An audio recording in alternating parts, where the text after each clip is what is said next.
The TMOS fruitcake has returned, but only for a limited time. Order yours today at MikeO'MaraShow.com. The same great taste you remember at the same price as last Christmas. Get yours while you still can. Delicious, festive, and every purchase supports TMOS. It's fruitcake time, but only if you order right now.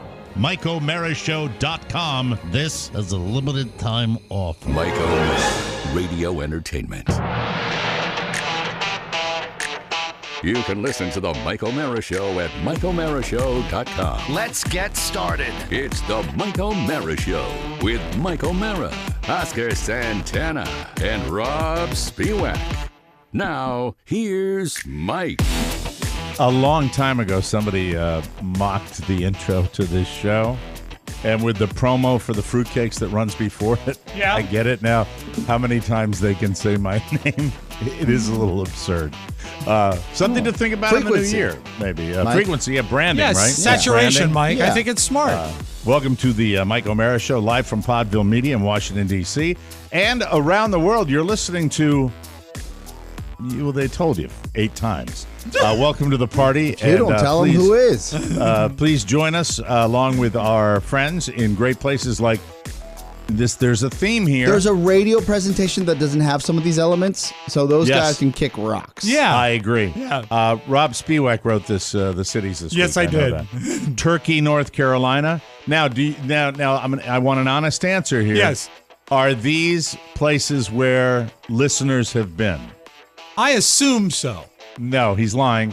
Turkey, North Carolina, Pie Town, New Mexico, Cranberry, New Jersey, Potato Island in Connecticut, Corn, Oklahoma, and Yam, Uzbekistan. I don't care if the listeners have been there. I think it's I just thought it would be fun for I the think week it's to hilarious. have the different names. Yes.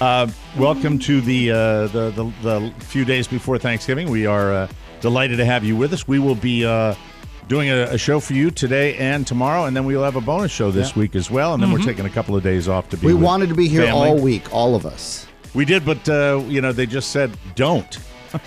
I don't understand how that Mike, went down, you but that's it. you fought hard. I did. I said, please. You said Monday through Friday. Why? I remember because of, you said eating turkey. You said, "Hi, this is Mike O'Mara of the Mike O'Mara Show, and I think the Right. Mike O'Mara Show should be Okay, on thank you. MikeO'MaraShow.com this week." Thanks, Rob. All right, let's listen. I've got I've got 2 of my kids under roof. One on the way, already landed from Los Angeles, Oh, that's making awesome. her way over here now. I'm very, very excited, and it's a time of year where you reflect on how lucky you are when you have family around. And then I think it was 3-4 weeks ago, Oscar suggested that we give a listen to a product that came out of Podville Media, a wonderful podcast titled Let's Talk About Your Guns. And I listened to it and was so completely educated on the subject of military folks that take their own lives due to a variety of factors, not the least of which PTSD and coming back. And, I think we've all heard about that. But the title of the podcast, Let's Talk About Your Guns, examines a very specific type of suicide in the United States, and that's people that have served in the United States military. And we are really, really pleased to have a great guest. I know, Oscar, before we bring Dr. West in here, I'd like you to set up the podcast and what the podcast basically was about and what it covered, and then we'll bring in Dr. West to talk about it. It's really fascinating, and it's a little heavy. I will warn everybody, it's a little heavy, but it's something we should all be aware of and thinking about. Just coming out and saying we support our troops is not enough. I think it's good to know what some people go through. There's also, for me, it was humbling because, and it's hyper educational because there's a level of when we or the general public talks about guns, they automatically jump to gun control. Mm-hmm. And if this isn't about gun control, that has nothing. It's not politicized. Nothing political. It's about gun safety. And as Dr. West joins us now, it's when him and his team came to Podville, we it was a topic where I felt like that was a challenge we could take on. That how could we share stories with Dr. West and his vision to actually educate the general public about gun safety, and how could we do so in a manner that's compelling and thoughtful. And we'll bring Dr. West onto the show in a second, but as a whole, the podcast itself, Let's Talk About Your Guns, you can find on any platform, is moving. And I felt that emotion. How about you, Mike? Too. Absolutely, 100%. Dr. West is, James C. West is an associate professor of psychiatry and a scientist at the Center for the Study of Traumatic Stress. That's CSTS. He earned his Bachelor of Science in Engineering from the United States Naval Academy in 1989 and served 8 years after Annapolis as a submarine warfare officer in the Navy before earning his MD from the University of Michigan Medical School in 2001. Deployed to Fallujah in 2006 as operational stress control and readiness psychiatrist for Regimental Combat Team 5. I've got a million questions about that job alone. In 2010, he went to Helmand province in Afghanistan as combat and operational stress control officer for combat logistics. I'm fascinated by the whole thing. His professional interests include improving assessment methods in psychiatry education, improving communication between physicians and patients around health risk behaviors, and translating understanding of biological underpinnings of PTSD, which I'm also interested in, and trauma-related disorders into more effective treatments. And he is also the host of Let's Talk About Your Guns. We welcome Dr. James C. West, who I will refer to as Curt because he said it was okay. Dr. West, it's great to have you. Great to have you on the show, and happy pre-Thanksgiving to you, sir. Good morning, Mike, and thanks for having me on. It's a pleasure to be here. Oscar was so nice to hip us all to this program, and I couldn't get out of the car when I turned it on because it was riveting to me that the work you were doing was so important. And when you see a title, Let's Talk About Your Guns, you immediately think a certain way. And I think that throw out anything that title might put in your brain because it's different. You're talking about gun safety and specifically how it affects people in the military. If you can, to set the table for this, please tell us about maybe the statistics of military suicide, of people that come back with this. It's a massive problem, is it not? So military suicide is something that has been on people's minds certainly since the mid-2000s, and that's when we started to see the uptick in military suicides. For decades, we could have said that serving in the military was actually protective. So the age-adjusted rates of suicide in military members were lower than that of their counterparts in the general population. But for whatever reason, and we're still trying to understand those reasons. There are many studies that have gone on and continue to go on to understand the risk factors. But for whatever reason, in the mid-2000s, we started to see that rate increase and eventually exceed that of their age-matched peers in the general population. Now, it has gotten better. There have been substantial efforts at suicide prevention.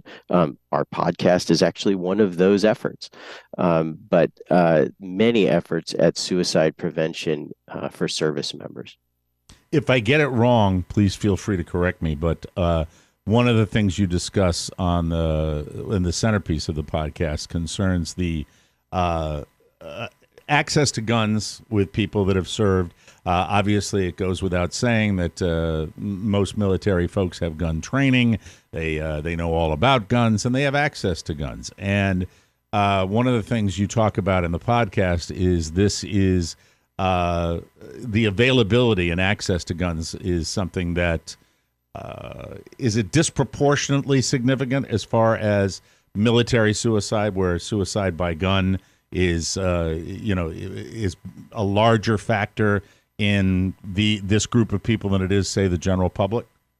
Not necessarily, but just some general facts about suicide and firearms. We know that little more than 50% of suicides in the United States are by firearm, but we also know that those suicide attempts that occur by firearm are almost 90% lethal.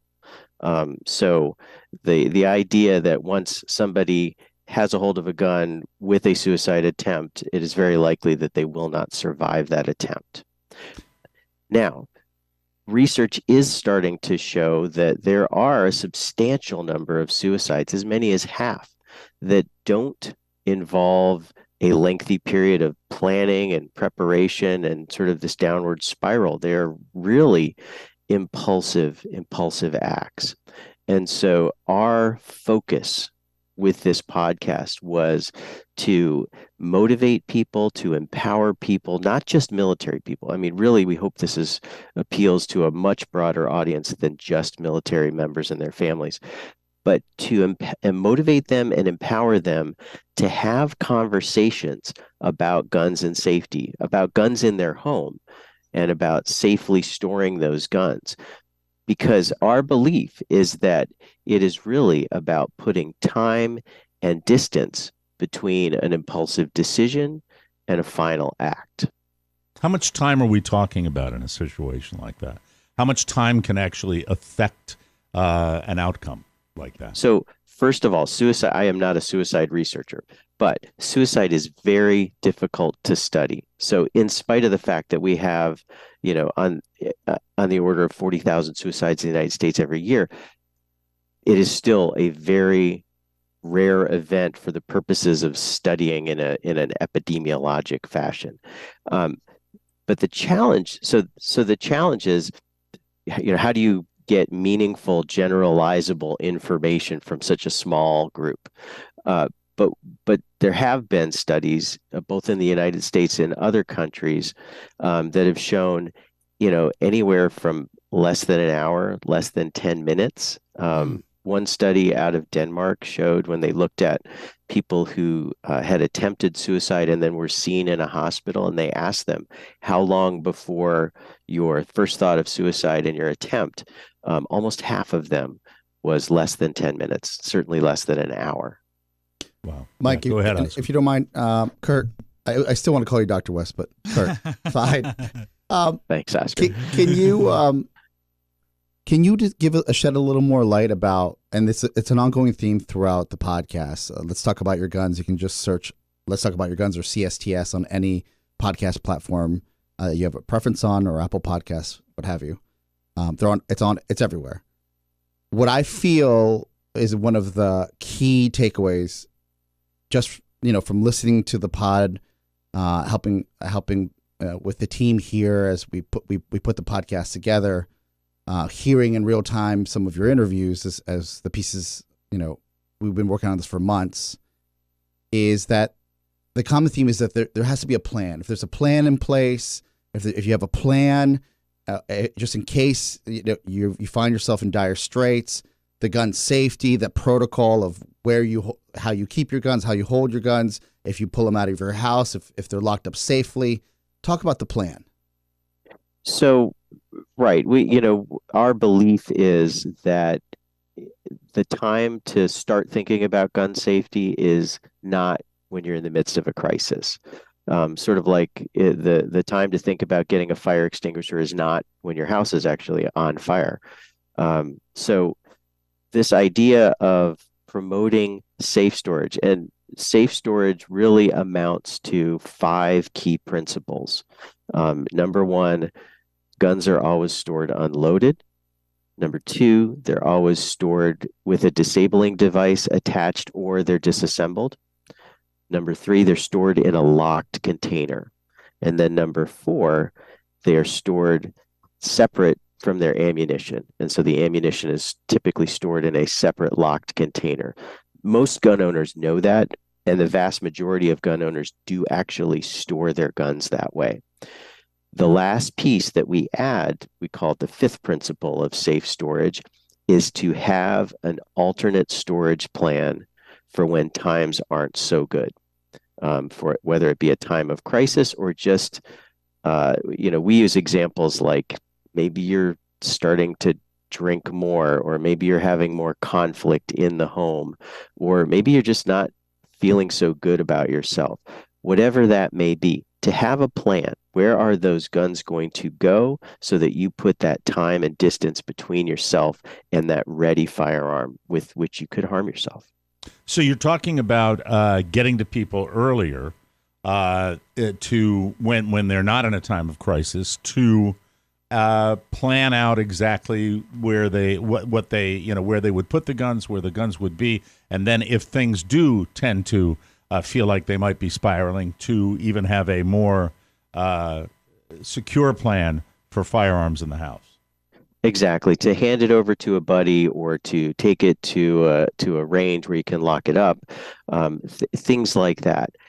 What we found is that, there are a lot of people in any gun owner's life. I mean, there are a lot of people in many gun owners' lives, and we wanted to empower those people to have this conversation, and preferably to have this conversation before they're worried. But if they are worried, to feel even more empowered to have this conversation. Look, it's not about whether you're for or against guns. It's about saving lives. So it is about, in the moment, making sure that somebody makes safe decisions. Now, we've also learned in order to do that, you have to meet people where they are. You have to understand their reasons for owning guns, their reasons for keeping them in the house, and start there. And then make sure that it's a conversation. It's not, you need to do this. Here's what I'm telling you to do. That we know that doesn't work. And so that's why we put this whole podcast together, to present the relevant facts, to get people to think about situations that they might have in their lives where this conversation is relevant, and then to motivate them to go out and do it. When I hear you talk about the storage of guns and keeping the ammo here, keeping them under lock and key, I think of a lot of gun owners that would say to you, well, I keep my gun under my pillow with a full clip because I use it for protection if somebody breaks into the house. I would imagine you've heard that from people. And that would be the first thing that would jump into my mind. Not being a gun owner, I don't have a gun in my house, but I would think that someone who had a gun for protection, that would be the first thing they would address with you. So again, but you can't have that constructive conversation if you don't start from that understanding. So it is talking to the person and asking them. It's like, well, let's talk about your guns. What is it? Tell me about the reason that you keep this loaded and unlocked under your pillow. Help me understand. I want to understand. But at the same time, I'm also concerned because I know that there may be a higher risk that gun may be used on yourself, or it may be used accidentally on someone else in the household. And so that is the point. It's not just about, we realize that many gun owners do keep their firearms in an unsafe condition because it's about protection. And that's one of the most common reasons for owning firearms. But there are alternatives. And so maybe helping the person talk through and think through the alternatives and make an informed risk decision about whether they choose to store it loaded and unlocked. One of the things I picked up from the podcast is you did, and it's been a while, so correct me once again if I get it wrong. You did a large study with, was it the Mississippi National Guard? Where is that who you dealt with? Look at that recall, Mike. Look at that. Strong. 63, still chugging, Oscar. Yeah. Huh? F&A. So you did a study, and because you think of people in the South and guns and people who are serving, and I just was fascinated by that part of the podcast. Can you talk about that a little bit?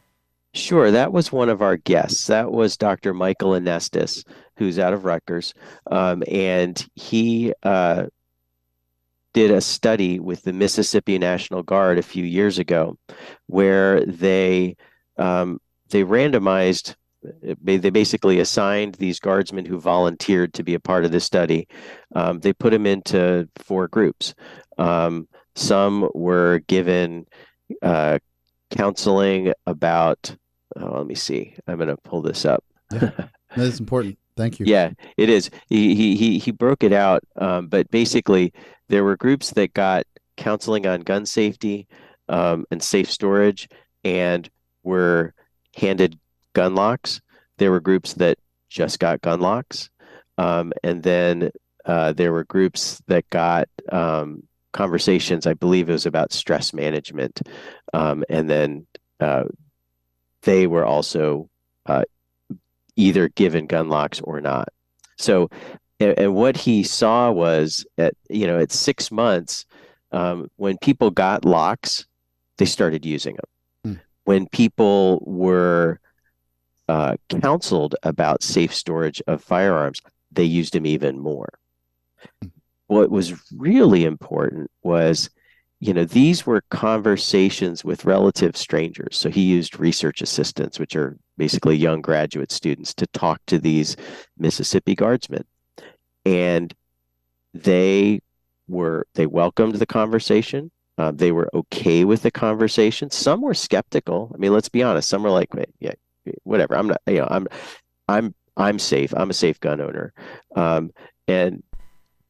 But Dr. Anestis, shared the story of one of his research participants who came in, kind of did the same thing. Was very skeptical of it.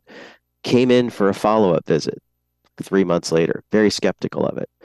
Came in for a follow-up visit 3 months further out, and he said, what you talked to me about may have saved my life. And so his point, and I love this quote, Dr. Ness, it was such a beautiful quote. He says, "That's the one where the fiance broke up with him, where the girlfriend broke up yes, with him." Yes, and he immediately went into a very dark place, and he came back. He said, I remember what you had said. That I thought that was the most compelling part of the whole program. Well, and Dr. Anestis said, nobody thinks they're going to be suicidal until they are. And so we thankfully, we walk through our days not worried about suicide, and that's wonderful.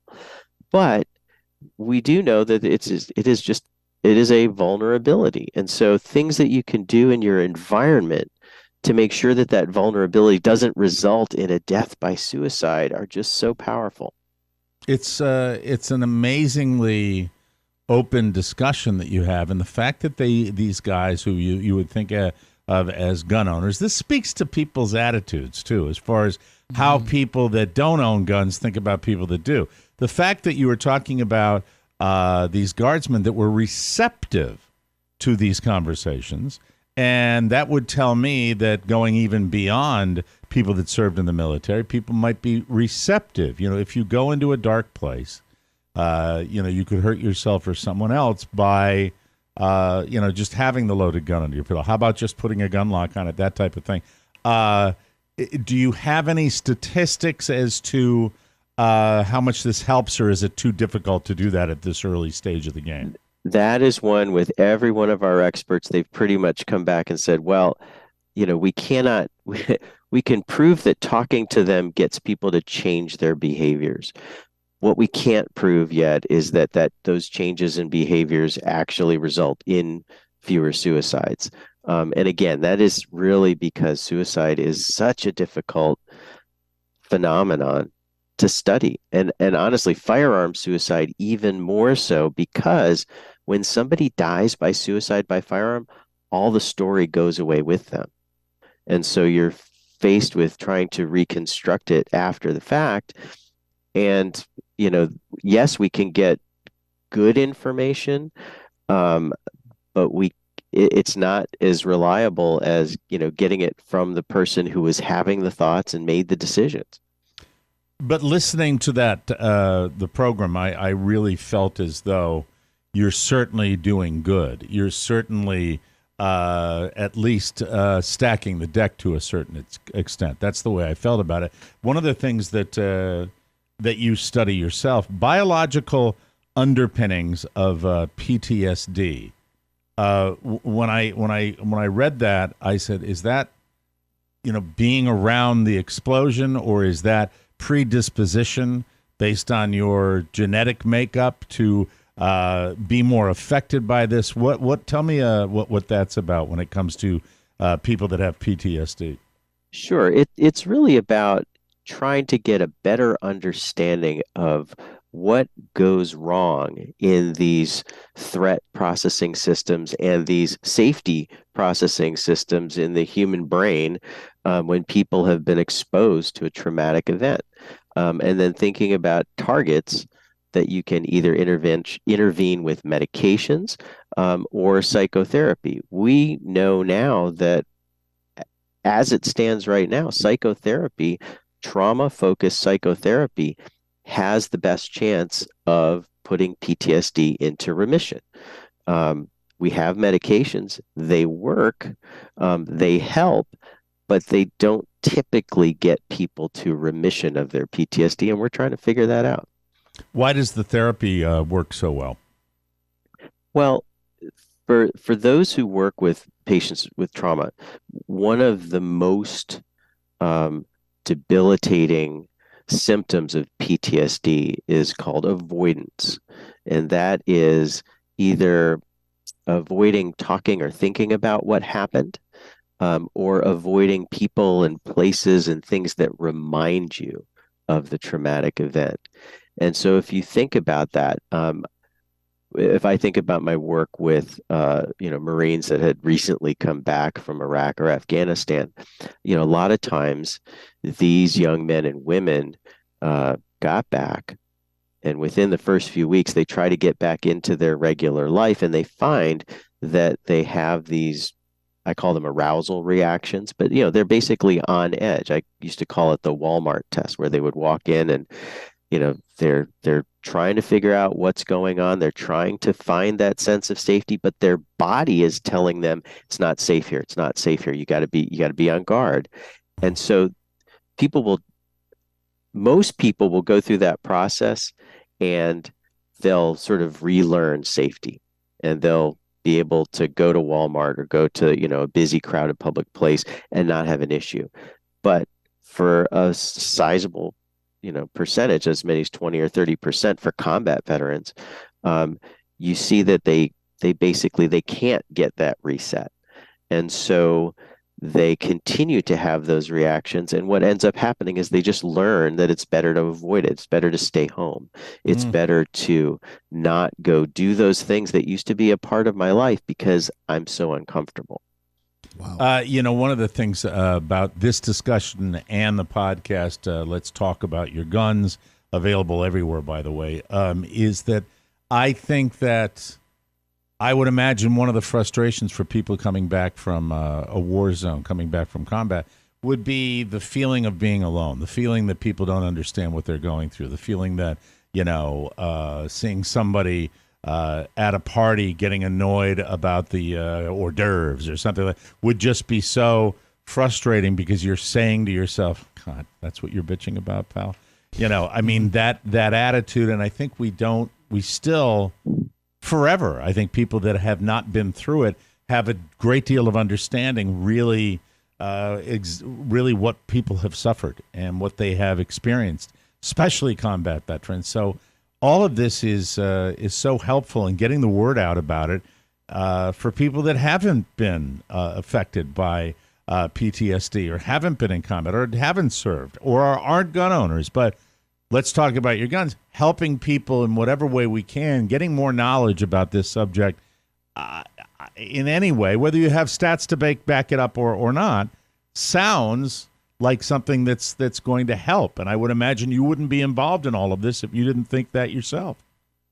No, this started for me probably 5-6 years ago, with creating some training materials. We're military, we train, that's what we do. And sometimes training is, in the field with rifles and packs, and sometimes it's in classrooms with PowerPoints. And so I was on that end of the things with creating training materials for National Guardsmen and reservists who had just returned from deployment. So in many cases, we're going through this period of adaptation that we always expect when people come back from combat deployments. And we wanted to put information in front of them to think about storing guns safely in their home, because they're coming from an environment, where when you're in theater, you have at a minimum your sidearm or your long gun with you or at arm's length 24 hours a day, 7 days a week, and do that for 6 months and now come home.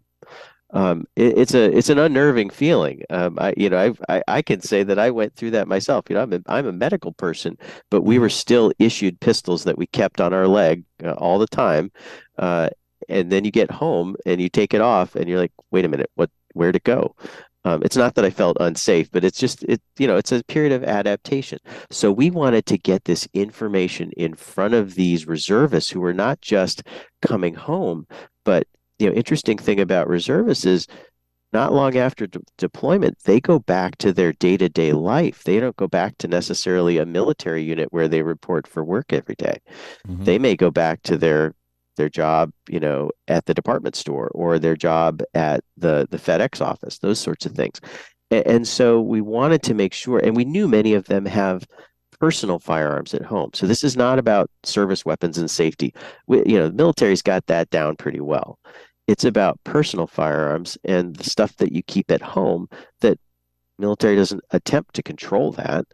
And so we wanted to put that information in front of them to make better choices. And we then extended that to helping to motivate physicians to have these conversations with patients. And so I work at a medical school and we teach medical students. And this is part of our education as to how to have conversations with patients about firearms and safe storage to reduce the risk of suicide.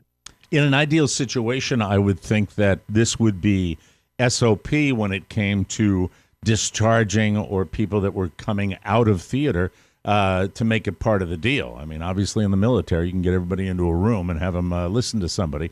Is there any movement for that? Will that happen eventually, do you think? I do not have the up-to-date information on what post-deployment training is there, but we are definitely talking to leaders and getting them to think about having this as part of their standard operating procedure. Well, I mean, you're doing wonderful work, and I think thinking on any level about people that have been through what they've been through and serving their country. It's really fascinating. The podcast is Let's Talk About Your Guns.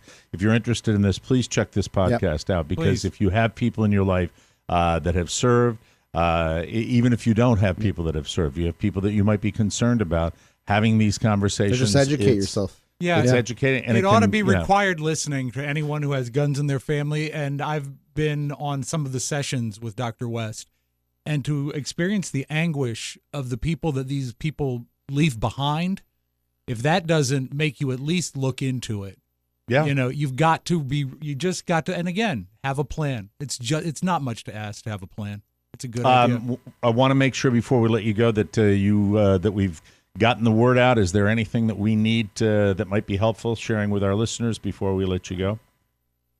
No, I think I've really appreciated your questions about this, and I hope that more people will think about having these conversations with the people that are important to them.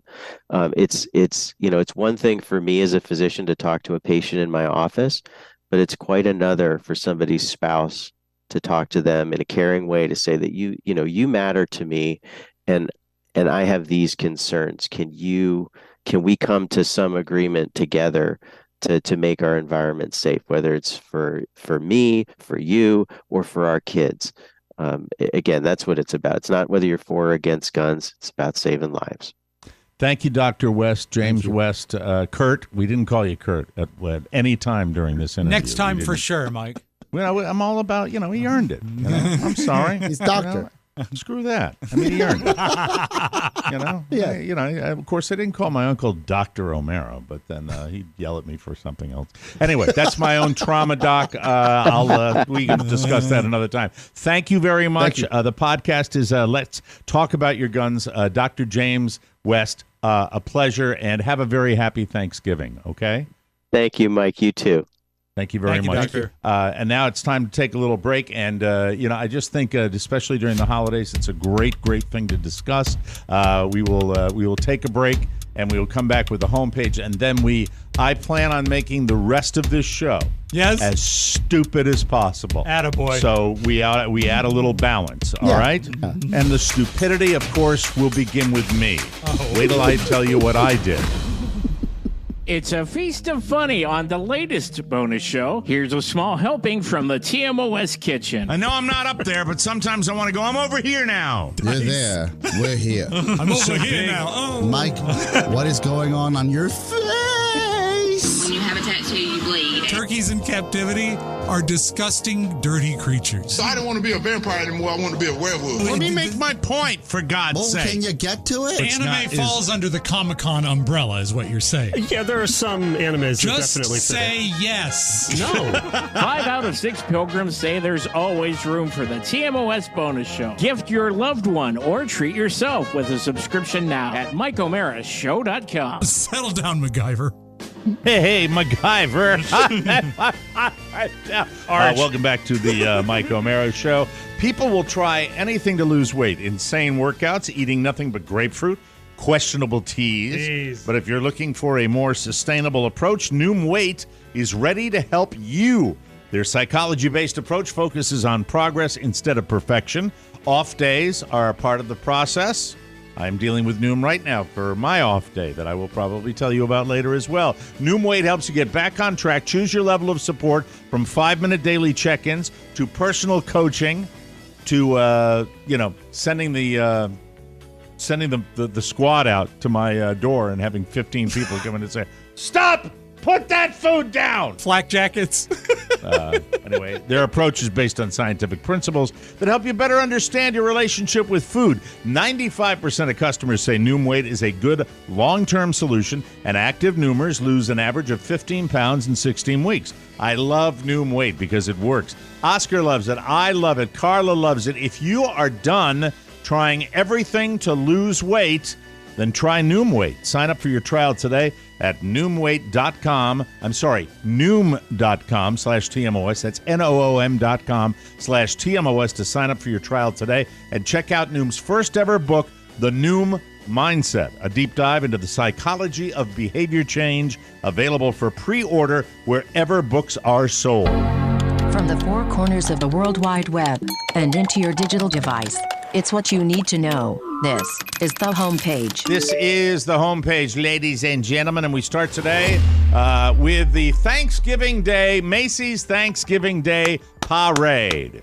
Really, really exciting stuff, and I've got the history. There will be 2 Thanksgiving history lessons on the program today for you that you can eat. You love to teach, Mike. You love to teach. Well, this is a teaching show today. We learned a little bit about some very heavy stuff there, and now let's go back to. I wish I had the. Some of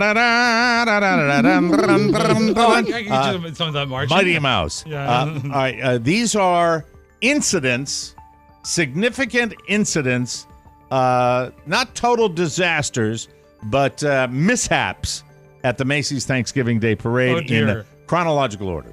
Number 1, Mighty Mouse goes down. The balloon hit a street sign in 1956 and crumpled to the ground. Oh, horrible, really? No. Really? Let's see. Oh, wait, hold on. Is this? Yeah, they're in. Can't those things hurt people? They're so huge. They're big, Oscar, and occasionally it can get windy at the Macy's. Yeah, if it gets too windy, sometimes they actually just run last year's footage. That's true. Really? Yes. Well, that's the TV presentation. Right. In real life, talking about it's the parade dangerous. itself. IRL. Yeah. Number 2, Superman loses an arm. Oh, no. During the 1985 parade. That was movie time, Superman. More One of of Luke Skywalker. Superman's arms snagged on a tree branch and was sheared off. Trauma for the kids. Ruined the day for a lot of little ones. Little guys. Number 3, Kermit hangs his head. In 1991, Kermit hit a tree, causing his head to become partially deflated, so it looks like he was just staring down at the street. Sod Kermit. Yeah, Sod. I remember Hoda Kotb that year called the balloon Hoda. She called it Kermit the Stroke. One of the commentators even said, quote, today, Kermit is just a little bit sad. Yeah, because he had the, mopey face. Yeah. This is not funny. No. And I'm not trying to make it light of it. I won't laugh. And number 4, the Cat in the Hat put a woman in a coma. That's not good. During a windy 1997 parade, the Cat in the Hat struck a lamppost, which fell over and fractured a woman's skull. Mm-hmm. She was in a coma for a month, and they're not nice enough to tell me whether she fully recovered. I hope that is the case. It would have been nice if they, because it's a holiday history lesson, for Christ's sake, I'd like to know if she got better. I am here to stay. Now call NBC for your copay. Number 5, Barney was ripped apart. Let me say hi to all my friends. The same wind that caused the Cat in the Hat accident tore Barney the dinosaur limb from limb. He had to be deflated. He had to be deflated and removed from the parade. Number 6, an M&M gave a woman stitches.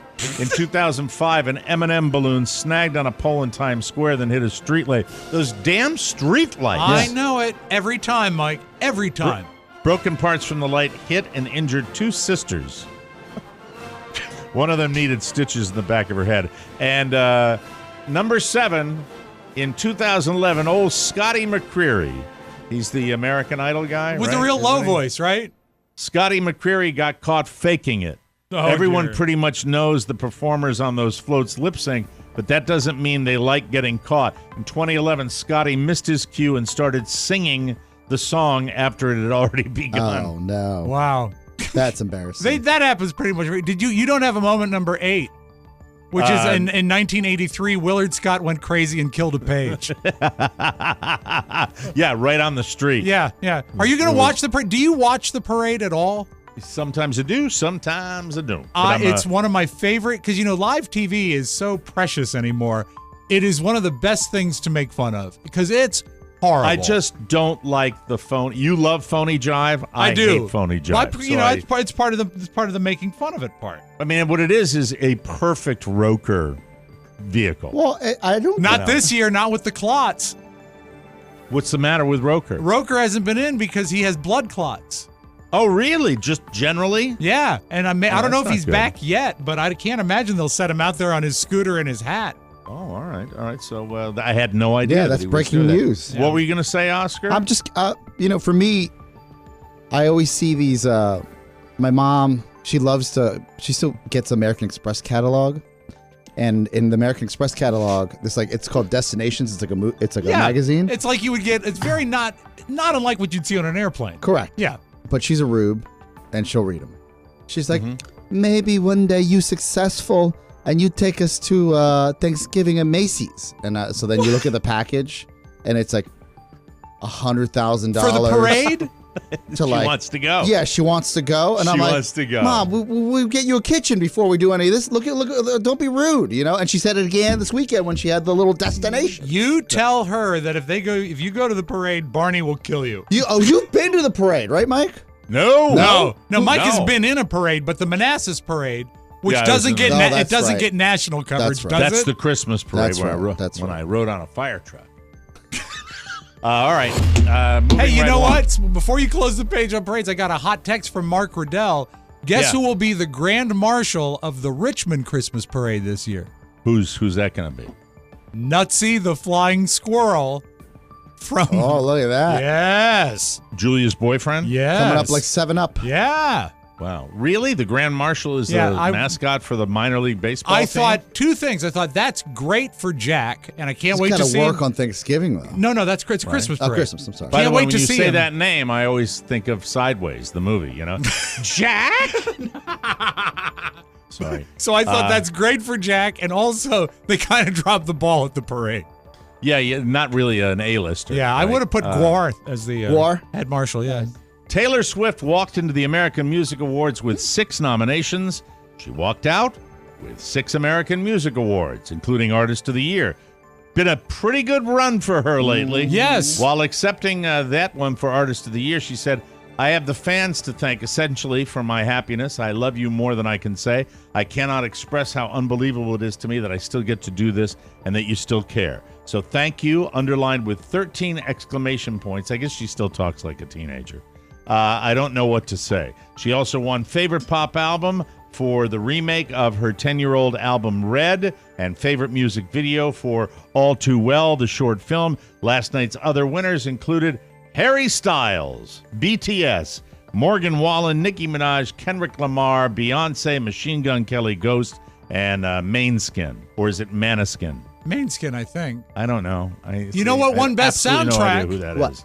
Elvis. He did? Yay! Elvis wins an AMA. Man, yeah. That's very, very exciting. Ticketmaster's, speaking of Taylor Swift, their deplorable dynamic pricing system has led to some Bruce Springsteen tickets exceeding $5,000. And Bruce doesn't seem too bothered by that. In an interview with Rolling Stone, Bruce says that for the past 49 years, he's been purposely charging under market value. But this time he told his people, quote, "Hey, we're 73 years old. The guys are there. I want to do what everybody else is doing, my peers." While he admits that ticket buying has gotten very confusing, Bruce said, quote, I don't do a Bruce Springsteen very often, "Most of our tickets are totally affordable."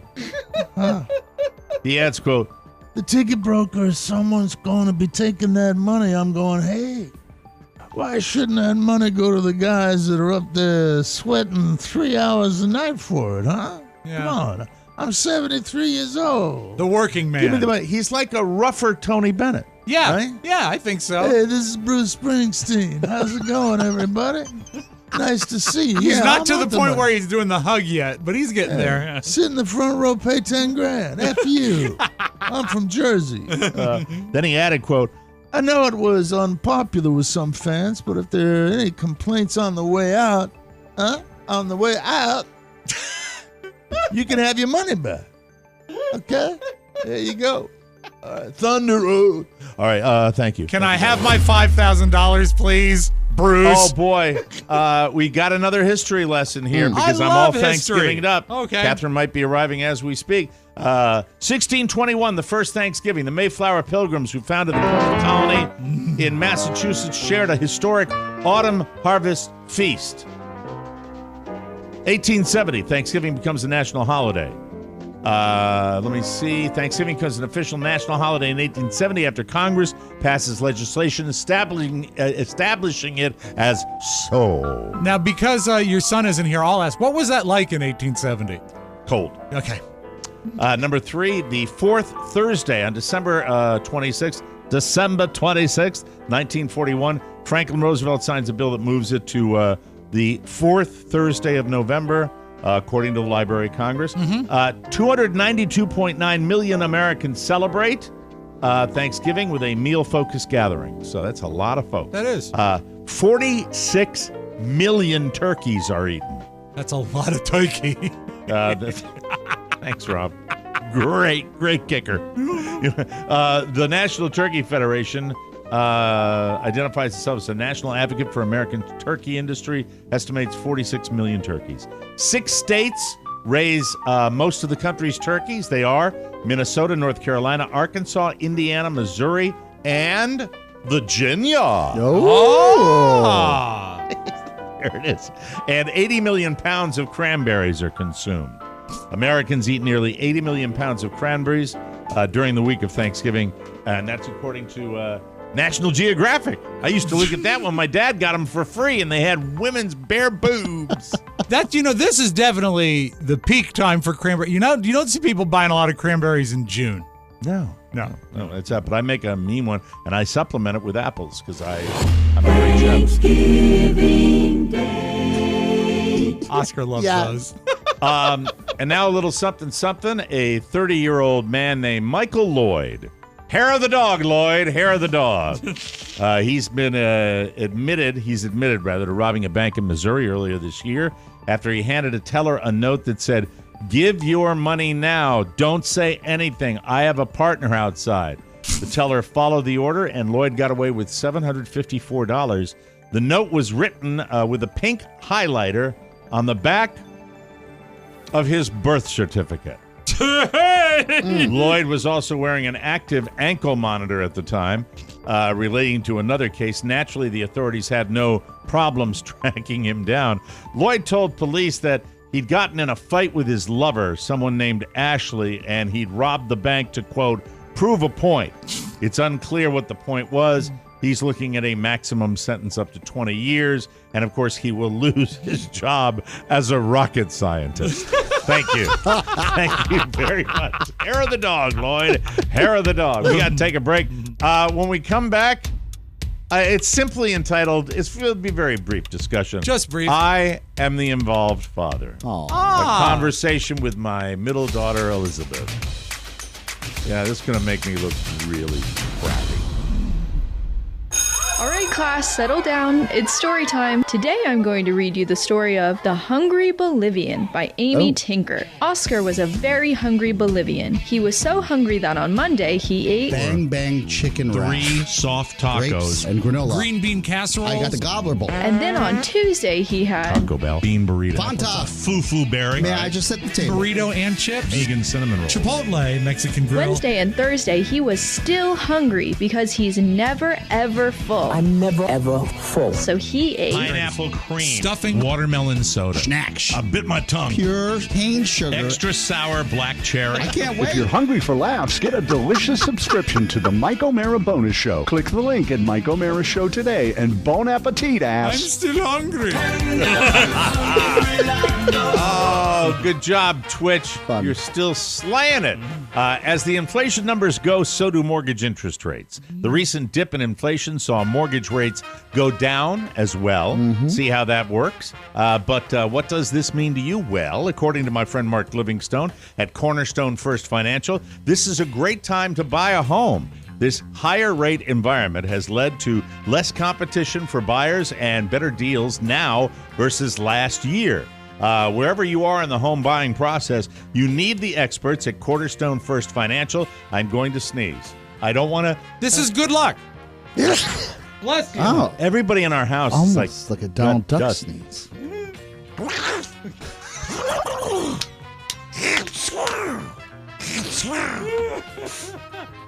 Sorry, Mark. You need the experts at Cornerstone First Financial to help you navigate this housing market. We do a lot of shows. All right. Yeah. And they're As all go kind the of- inflation yeah. rates, they're kind of live on tape. so goes your nose. The experts at Cornerstone First Financial can help you navigate the housing market. Plus, history proves home prices will hold and ultimately increase through and after recessions. Call now to check out what these guys can do for you because they're the best. Whether it's a purchase or refinance, call Cornerstone First Financial today, the #1 rated mortgage company of all TMOS listeners, 202-625-1221. That's 202-625-1221 or cornerstonefirst.com. Yes, it is my Christmas. This is my holiday where I am thrilled. For our new listeners, can you explain? Yes. Give them a little background. Just All right, I'm Mike O'Mara, and I've been married more than once. I was married once when I was very young. That ended in divorce. Then I got married a second time, and that also ended in divorce. My second marriage produced 2 goddesses, my daughters Catherine and Elizabeth, and they are both going to be joining me for the second year in a row with their bows here at my house. And the greatest thrill and the greatest success of my life involves the fact that my wife and my son are both so excited when they come into town. And my son in particular starts talking about it about a month earlier, and it's just fantastic. We are space challenged here. We got air mattresses. We got my son at the foot of our bed, but we just love it. It's fun, and though. It's we fun. just have fun. Connor, Elizabeth's boyfriend, and Elizabeth got into town. I picked them up at the airport on Saturday, and we ended up having just a wonderful afternoon and evening. We went to Ria. We went to Iguana Ria. Nice. And, it made for kind of a lazy Sunday. Understandable. Like a comatose Sunday, Yeah. but it was just it was great to be just You were lazily celebrating. hanging out on the couch and watching football. I thought it was spectacular and Today, I think I'm going to log at a little time like Oscar does occasionally with the World Cup. Big game with the United States taking on USA. Don't get sucked USA. in. They're telling you have to USA. watch it. Don't get sucked in. No, I'm really not. No, I mean, Connor's low-key about it. I just think it sounds It'll be fun to watch a bunch of games. Interesting. I love certain I love to switch my interest when it comes to sports. Now, there's certain sports that I just never can track with. I will watch the last 2 minutes of a basketball game, but that's about it. It's tough to keep up with. It's fun to watch with that intensity. It's the World Cup. It's every 4 Qatar, years. It should be fantastic. So that's not what I wanted to talk about. What I wanted to talk about was every time my daughters get to town, I do a little recon. How's it going? What's new with your life? Let's go. Elizabeth just got a brand new gig in her field of archaeology and historic preservation, which is really terrific. She's in a supervisor role. Nice. She's been waiting for this. It fits all the criteria of her job. And we got down to talking about somebody, in a work-life balance and that type of thing. And she's working real hard. And there's apparently the attitude at her place of business where nose to the grindstone, a lot of early arrivals, a lot of late departures, and she's working at Elon Musk Archaeology. She's just discussing that, and I said, "Well, you sound like a millennial," where I'm discussing the fact that during my 20s and 30s, I was, I was pretty focused on all of these things, right, and it's just the way I'm wired, and I've done that forever, and I've been working since I was 15 years old. That's just me, and that's fine, and I love what I do, and I don't consider this work, especially in its current form. I love doing what I do, but it's still, a thing to come in and do that. And I said, you know what? I understand, but, when you're 26, that's the time, Elizabeth. You're 26, and that's when you got to put the nose to the grindstone and sweat the details and do this. She goes, yeah, speaking of sweating the details, Dad, I'm 25. Yeah, I'm 25. There we go. Deckman. Hello. That's it. You were Why very would you think close. She's 26. I don't know because I say happy birthday. I get presents, I think. Oscar, that's not as big of a mess up as you might think. For my kids, I still oftentimes have to do the math. I figure I know what year they were born, and I have to figure it out. You forget. I'm not that's proud. not the bar you hold yourself to. If it's like a niece or nephew, that makes sense because you don't see them and they're not yours, and they're not part of your DNA. Yeah, now I've been telling people I got one who's 28, one who's 26. Well, I have one that's 25 and one who's 27. So okay. Well, again, that's it. You were close. How old's Michael? 9. Huh? There you go. But he lives here all the time. So and he reminds you. Yeah. Yeah. But he lives here. Right. And I just felt a little, the engaged father, the involved, dad. But see, my kids are sharp and they have very strong opinions and they express themselves well. And it's just such a joy to watch them interact. And, and also we're great at chilling out. I think they kind of know they can come here and imitate Dad and his totally sedentary lifestyle, with, where I'm just literally, if I was an animal, if I was a turtle, I'd be the turtle that's got moss all over its back. Sure, yeah. Because I'm sitting there. And then Carla went out over the weekend before the kids got here and did a Costco run. Did the kind of Costco run we always would like to do. Yeah, you dream of. Yeah. You dream of the Costco run holidays. Where you go, oh, look at that. And the Thanksgiving, I wrote down, the Thanksgiving Costco run is the stuff of legend, and I bet it was not crowded. I will tell you what. We went. When did we go? We went to the grocery store yesterday morning, early. Good plan. And it was great. That's the way to do it. It was great. But there will always be a trip out there again before the holiday. Of course. The Costco run that Carla made was probably very, very crowded, but I didn't care because I wasn't participating. Yeah, but I was very intrigued when she brought home some certain confections. Oh, and, yum. I had a day. Remember when I was doing the Noom commercial? Yeah. And I said, I fell off the wagon hard yesterday. I did not weigh myself this morning. Yeah. I'm talking way hard. This is what I'm never ever full physically. These are items that we would normally not have in the domicile that I sampled yesterday. Okay. And you may ask if it was large, small quantities. Okay. There was a holiday popcorn mix that included like those snow caps that have it in there. yeah. Little malted milk balls, Staples, chocolate covered pretzels, all in a bowl so you can eat. So to call it popcorn is really sort of a misnomer. Right. It's more of like a bowl of candy. It sounds amazing. Yeah, it does. How much of that did you sample? A significant amount. Enough But that not, it shows not, in not the packaging? significant. Not significant where I went, oh yeah, I did go to the bowl. Yeah, I put it in a bowl and then I did. Yeah, he didn't want to be a PIG. I'm sorry, I did two trips. So when not a big bowl, I did it in a small like a cereal bowl? Sure. Yeah. So and when then I did 3 trips. When you 3 bowls. So when your daughters see it, they're going to know that someone has beat them to the cereal Santa mix. got here They've first. seen it. Everybody was they dipping into know who different he things. is. Yeah. Let's see. Yeah. Okay. This is another thing she picked up. Kirkland toffee cashews. Oh, that sounds amazing. Never had the pleasure. Oscar. Yeah. Oscar, it was sex. Yeah. It was that good. It was Salty and sweet. fantastic. Now, here's what I haven't sampled. But Well, hold it's it. there. How many cashews do you think? Oh, I brought that. I brought the bag over watching. It's not good for the DV. Watching Yellowstone last night. You know what's comical? No, it's not. No, and No. I had, but I tell you, this morning you would never know because this morning, fantastic. He was powered by chocolate from the other mix. The snow cap saved the him. digestive whatever. You got the Fast Pass. The probiotic I take, the new one, fantastic. And you're supposed to take 2. I take 3. It's like colon blow.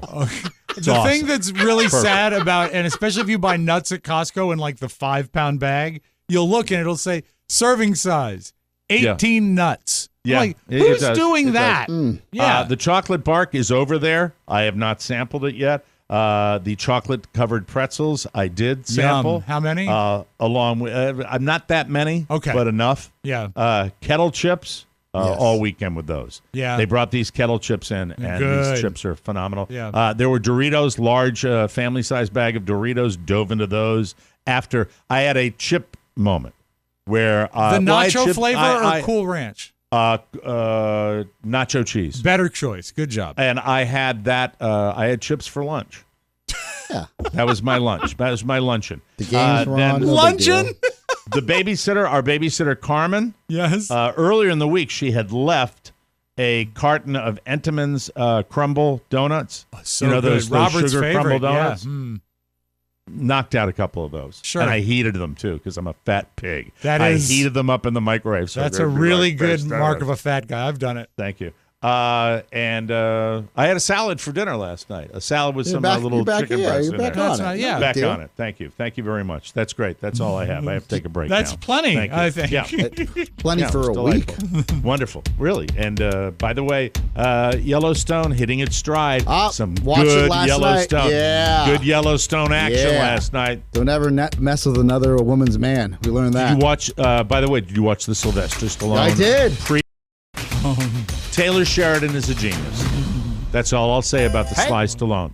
Sorry about that. That's all right. Go ahead. Hey gang, it's Twitch in the kitchen. Now that it's full-on fruitcake season, we're gearing up in the TMOS commercial bakery to start cranking out these delicious Rob Spiewak signature fruitcakes. And today I want to introduce you to our newest TMOS Keebler elf that'll be helping us do all the baking in the big hollowed-out oak tree. It's legendary AC/DC lead guitarist Angus Young.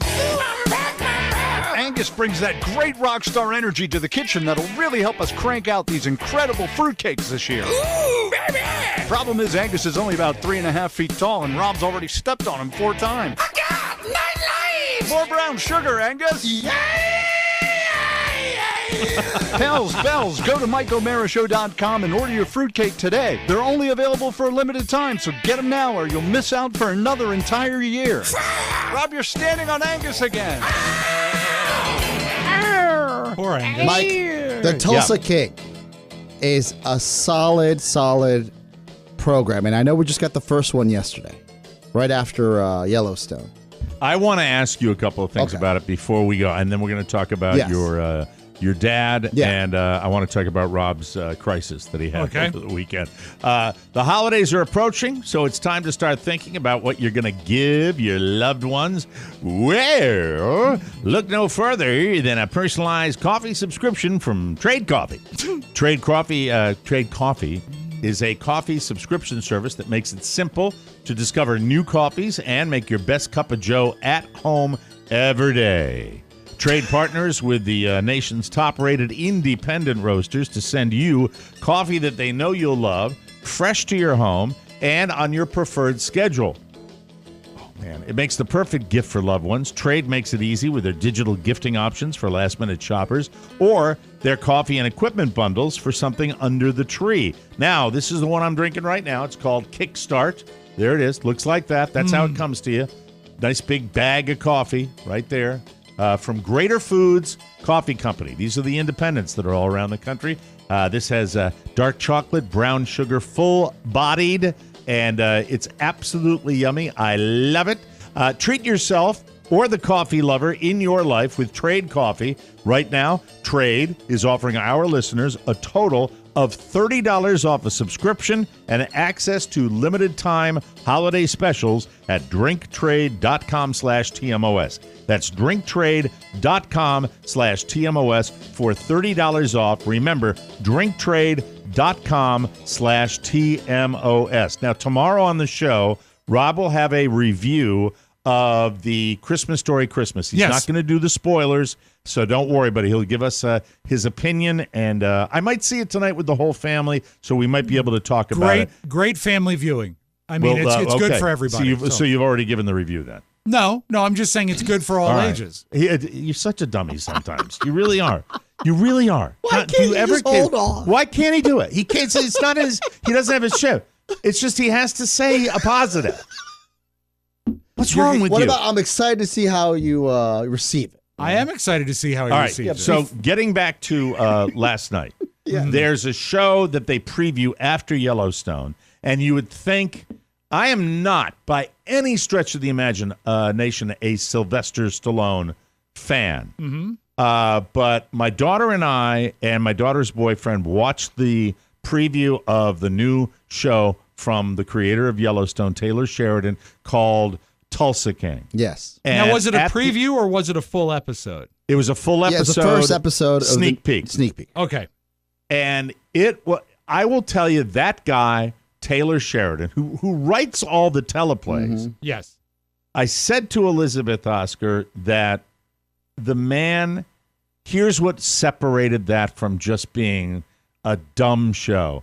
He knows, and he wrote for Sly. Yeah. He wrote the dialogue for Sly. I said only Sylvester Stallone could say this is the theme, some of isn't those it? lines.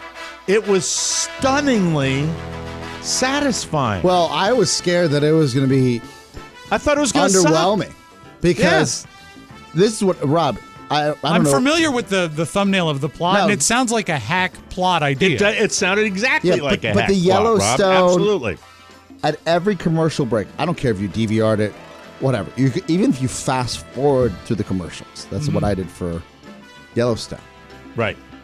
You see the promo for this series, and you're like, okay, we get it. It's right coming. It's right happening. After Yeah. this. We get it. Fine. Oversimplified plot, which is fine desperate? with my small brain. They weren't desperate. The show was actually good.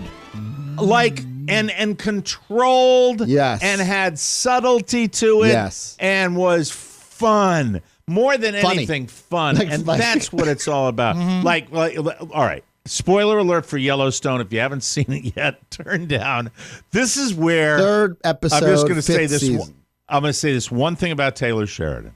All right, this man gives you what you want. You want to know why he's successful because he gets you on. So a scene in at the end of Yellowstone last night where Beth Dutton, who is the biatch of biatches, is in a bar, and everybody on the couch goes, oh, man, oh, here we go. And it was just so intensely satisfying.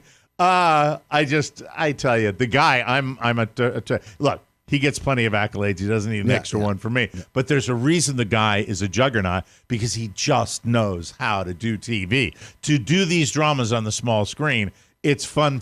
And look, they're not all going to be smash hits. A lot of people didn't like his 2-hour premiere. They didn't like that. But it kind of hit its stride last night in episode 3. And then followed up by, if you still wanted a little bit of some tough guys. Yeah.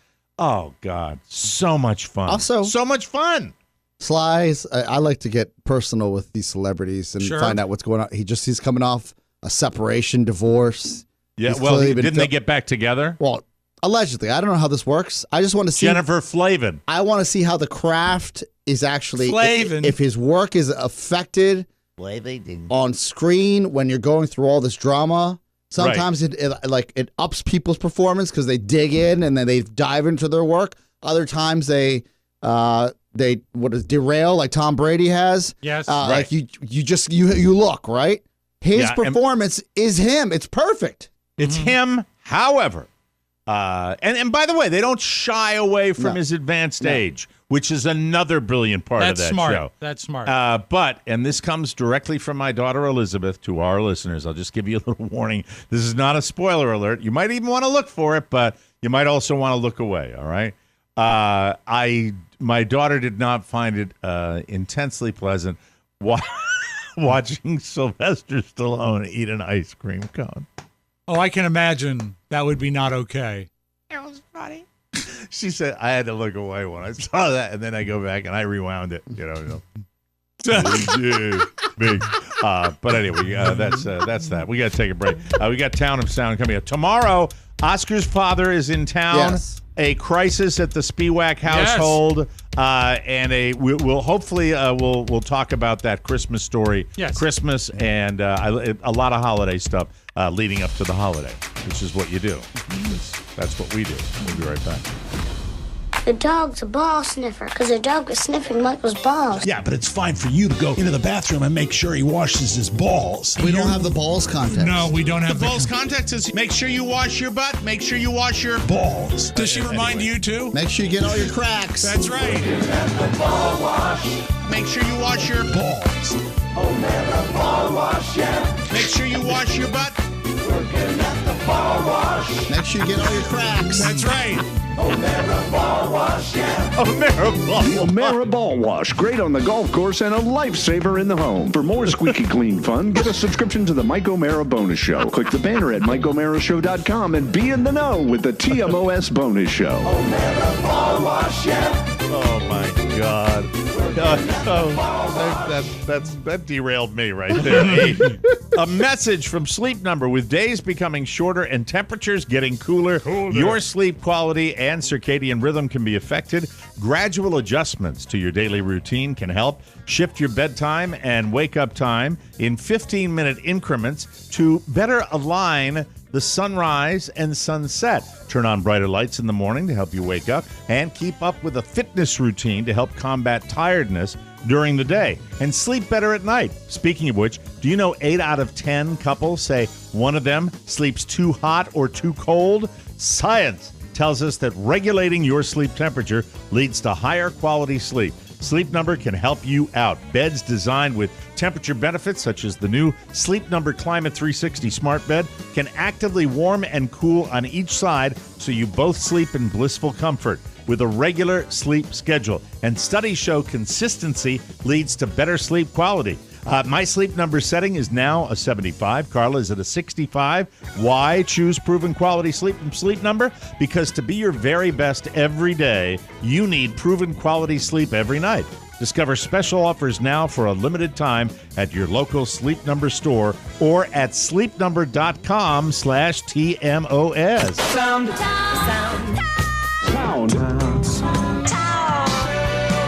We call this stereophonic sound. Soundtown. I lead with this because whenever I get a tape in the morning and I end up watching it about 6 or 7 times, it kind of sticks with me.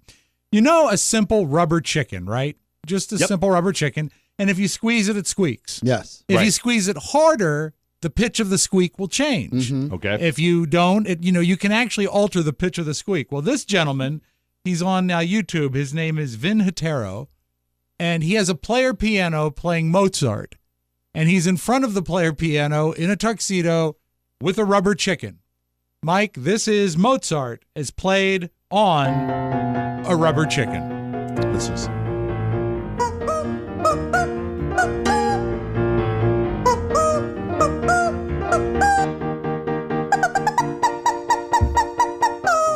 pretty good.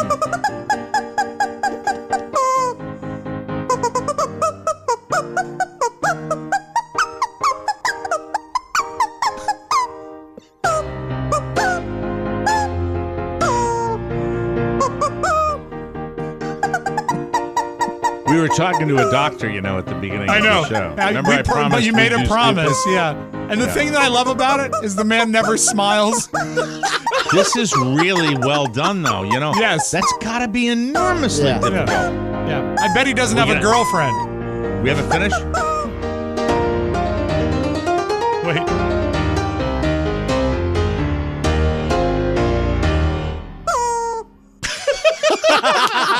And then the regular sound. Yeah. That's great. So anyway, that's a Mozart on a chicken. Wow. Meanwhile, in the locker room of the Boston Bruins, they're a very notable hockey team, Mike. Yes. They had a reporter, a young lady, asking all the players what their take was on Pete Davidson. And I found this quite entertaining. What are your thoughts on Pete Davidson and Emrata? I don't know. Can I say? Yeah. Can I say how I really feel? Yeah. Dude, what is up with Pete Davidson? Yes. Pete, I think it's time to settle Pete. Pete. That's a Pete or Pete? What are your thoughts on Pete Davidson and Emrata? I mean, can't be surprised at this point. The guy's he's got something up his sleeve, so good for him. I don't care, to be honest. I wish them very well. My goodness, I seen it on TikTok. Pete Davidson. The guy's just got game, I guess. That's my thoughts. Pete Davidson. They're like Kim dating now. Kardashian. Yeah. Quick turnaround for him. Yeah, it is. Congrats, Pete. I'm sure she's cool. I'm sure she's cool.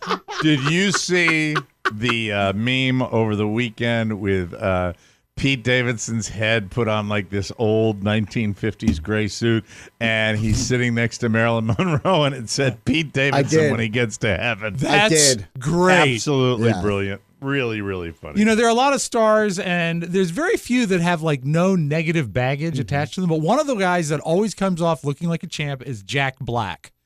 And he found out or was contacted and told that a New Zealand middle school was doing for their fall play School of Rock. Forgive me, not House of Rock, School of Rock.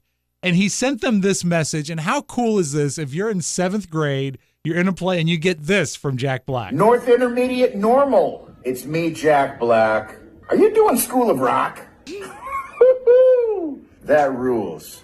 Hey, you rule the school, and you rock the block. And I just wanted to wish you luck. I wanted to send you good vibes and rock and roll spirit. Go get it. And don't forget, there's no way you can stop.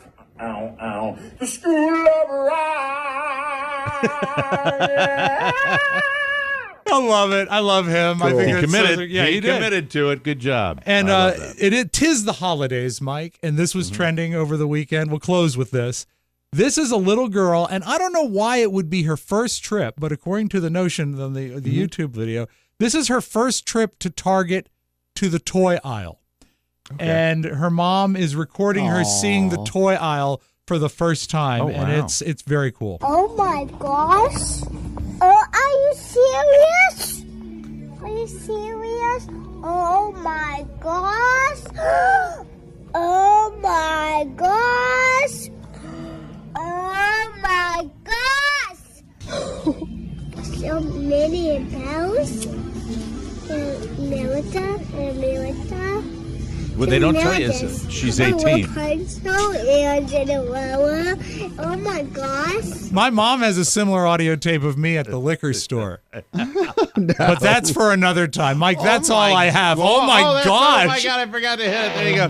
Oh my gosh. Oh my gosh. Oh. Oh, my. We want to thank the good doctor today, Dr. James C. West. The podcast that's available out of Oscar Santana's Podville Media is called Let's Talk About Your Guns.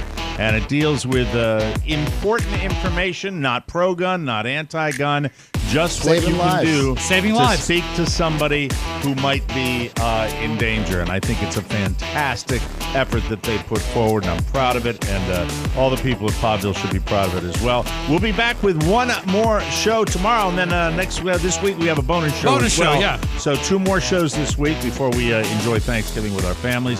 Don't forget, we have tickets still available for April 15th at the House of Blues, and we are really, really pushing our fruitcake sales. Your time is running out, ladies and gentlemen. Please get your orders really, in. really well, but this is a limited time offer for getting your fruitcakes and supporting the show. If you have 10 people in your family that you want to get something really good for the holidays, get a TMOS fruitcake. And what's the date that we're wrapping it December up? 2nd. Right? December 2nd December at midnight. 2nd, so you are running out of time. And Mike, remember, yes. one is never enough. One is never enough. No, I can testify to that because Carl and I fight over them. For Rob Spiewak and Oscar Santana, Mike O'Mara is saying, so long, everybody. Squeak. Ciao, ciao. Want more? Make sure you check out the Mike O'Mara Bonus Show. Get it at MikeO'MaraShow.com. Mike O'Mara, radio entertainment. Sound good? Yes, sir!